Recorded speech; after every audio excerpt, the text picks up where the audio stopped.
Hey guys, how's it going? This is Followed A6, and today I want to share my thoughts about donk betting in live cash games. At first, we should talk about what is a donk bet. And a donk bet is when you just call a raise pre-flop, and on the flop, you bet into your opponent into the open raiser. This is usually called a donk bet. So, yeah, what do you think? Is it a good idea? Do you have a leading range and why? Let us know in the comments. And I think yes, you can definitely establish a leading range. But I tell you about the problems first. I think, especially in live cash, most players tend to lead middling type hands. With very strong hands, they check raise, and with very weak hands, they check fold, and with draws, most of the time, they just check call or check raise when it's a super nice draw, and that's basically about it. And on the turn and river, they usually struggle. Why that?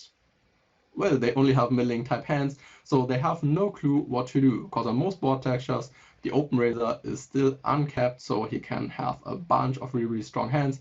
And even on a blank on the turn, they have no clue what to do. Should I check call? Blank turns? Should I check call overcards? Should I check call when the turn completes? Should I lead again? They just have no plan for the hand. And I think this is one of the most important things, that you start planning on the flop for the turn and for the river. So what do I want to do on this turn card and on this river card? Do I want to check call, check raise, whatever? Just make sure you have a plan in your head. The other point is, you basically never want to only lead middling type hands, because this is just going to lead into trouble.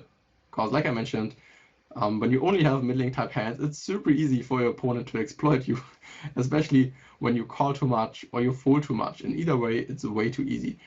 So in general, it's easier to lead with a somewhat polarized range, at least. So for example, lead some good top pairs, lead some two pairs, lead some sets, lead some draws, maybe some strong backdoor draws, some flush draws, some straight draws, whatever.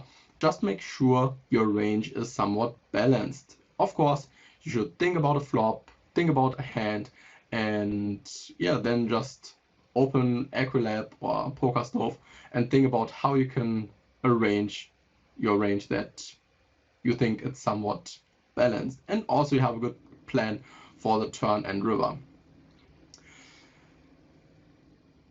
I think in general, heads up, you want to give your opponent the chance to bluff. So you're better off by just start checking on the flop, because then your opponent can bluff. For example, sometimes you have a weak ace, right? Like ace 4 on ace 2 7 rainbow.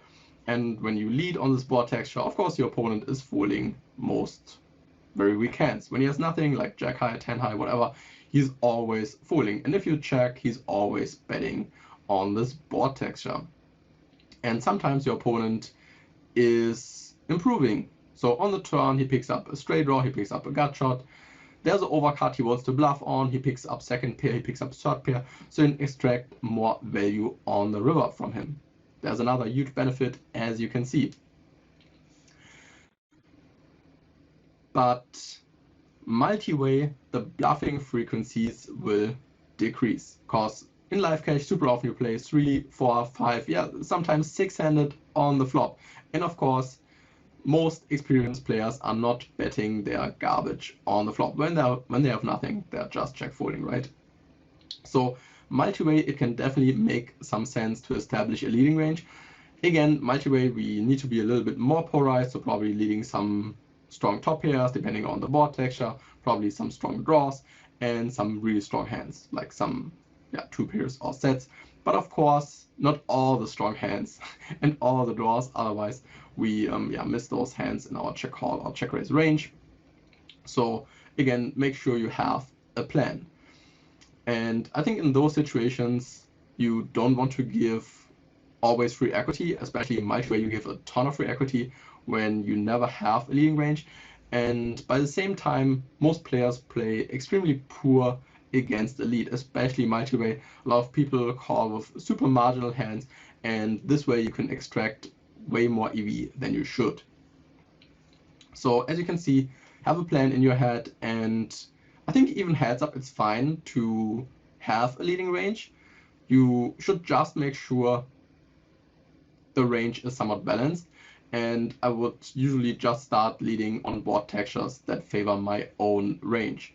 So when you think my opponent is not bluffing a ton on this board texture, so he is just checking to realize more equity super often when he has nothing, then you can start establishing a leading range. And when you're not that experienced, you have no clue, it's no problem to always start with a check.